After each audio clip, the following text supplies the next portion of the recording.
오늘도 말씀 드셨습니까? 말씀 김윤성입니다.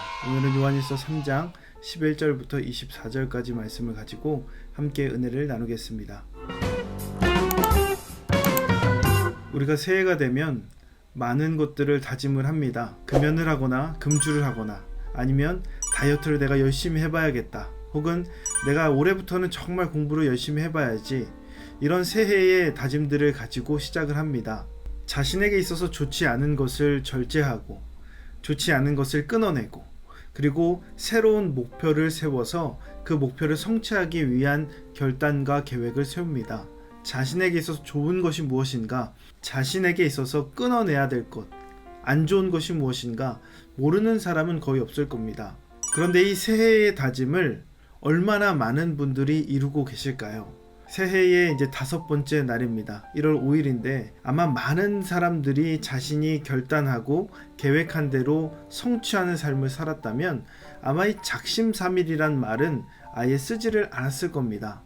실제적으로 실천하며 그것을 이루며 사는 사람들은 많이 없다라는 겁니다.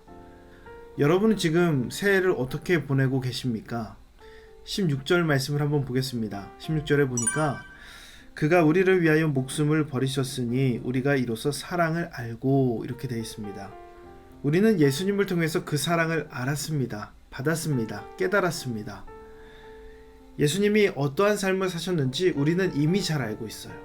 그런데 이 사랑을 우리 삶에 적용해 보면 우리의 삶 속에 예수님의 사랑이 나타나고 있는가? 그 질문을 던져볼 때 선뜻 그렇다라고 말하기가 어렵습니다. 실제 우리 삶을 보면 예수님의 사랑이 나타나는 것보다 다른 사람들을 미워하거나 시기하거나 질투하거나 혹은 다른 사람들에 대해서 원망 섞인 말들을 내뱉을 때가 훨씬 더 많이 있습니다. 오늘 본문에 등장했던 가인과 같이 자신의 동생 아벨을 미워하고 살인했던 것처럼 누군가 그 마음에 미워하는 마음을 품는다면 그것이 살인이다 라고 성경이 말하고 있습니다. 우리는 예수님의 사랑을 경험했음에도 불구하고 그 사랑을 알고 있음에도 불구하고 가인과 같이 미움과 그리고 다툼과 살인과 사망의 그 마음을 함께 가지고 살아간다라는 겁니다. 왜 그럴까요? 사랑을 아는 것과 사랑을 하는 것은 차이가 있기 때문에 그렇습니다. 사랑을 아는 것과 사랑을 하는 것은 차이가 있다. 사랑을 아는 정도에 머무를 때는 그 미움의 마음도 공존할 수 있습니다. 그러나 사랑을 하는 것, 사랑을 직접 하는 사람들은 그 두 마음이 공존하기가 어려워요. 왜냐하면 사랑은 말과 혀로 하는 것이 아니라 사랑은 진실함과 행함으로 하는 겁니다. 행실로 보여주는 거예요. 16절 말씀을 다시 한번 보겠습니다. 그가 우리를 위하여 목숨을 버리셨으니 우리가 이로써 사랑을 알고 우리도 형제들을 위하여 목숨을 버리는 것이 마땅하니라. 아멘. 미워하는 사람을 위해서 여러분 목숨을 버리실 수 있습니까?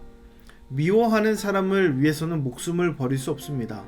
사랑하기에 목숨을 버리는 거예요. 사랑하기에 그 사람을 위해서 희생하는 거예요.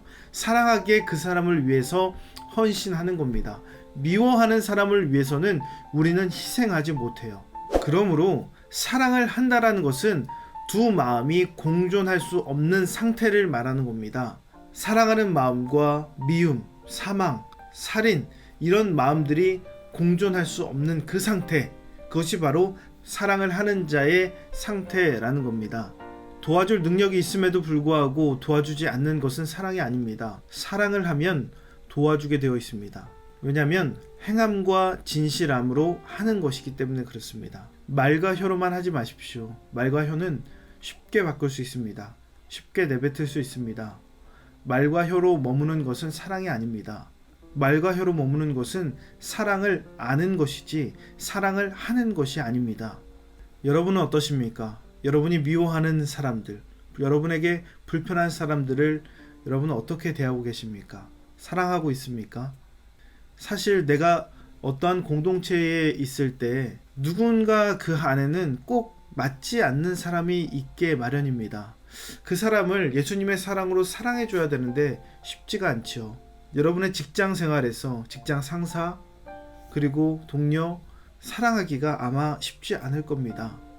그런데요, 예수님의 사랑이 우리의 삶에 내려올 때 그 사랑이 얼마나 감격스럽습니까? 그 사랑을 의지해서 우리가 사랑을 해야 되는데 그 사랑을 전해주기가, 그 사랑하는 대로 살아내기가 너무나 어려운 거예요. 그렇다면 이것부터 오늘 실천해 보십시오. 내가 누군가를 미워하는 마음이 있고 내가 싫어하는 사람들이 있다면 내가 평소에 말과 혀, 사랑을 고백해야 될 말과 혀로 험담과 그런 원망의 말들, 불평의 말들을 내뱉었다면 이제는 그 혀와 말의 주도권을, 미움과 실망과 그 살인의 주도권을 빼앗기지 마십시오. 미워하는 자를 칭찬하지는 못하더라도 그를 향해서 미워하는 말을 멈추는 것, 원망의 말을 멈추는 것, 침묵하는 것이 사랑의 첫 시작이다라는 겁니다. 사랑을 고백할 수 없다면 차라리 침묵하십시오. 그것이 미움과 살인과 사망으로부터 멀어지는 시작이 될 것입니다. 오늘도 우리 이 예수님의 사랑을 아는 것으로 끝나지 않도록 여러분 힘써 살아내시기를 바랍니다. 예수님의 사랑을 하는 것, 아는 것이 아니라 하고 실천하는 그런 믿음의 삶을 살아가셨으면 좋겠습니다. 그것은 말과 혀에 미움을 묻히지 않는 것으로부터 출발합니다. 그런 변화의 첫 시작이 바로 오늘이 되기를 주님의 이름으로 축원합니다. 오늘 내용도 도움이 되셨다면 좋아요와 구독 꼭 눌러주시고 오늘 이 말씀이 여러분의 삶이 되기를 예수님의 이름으로 축복합니다.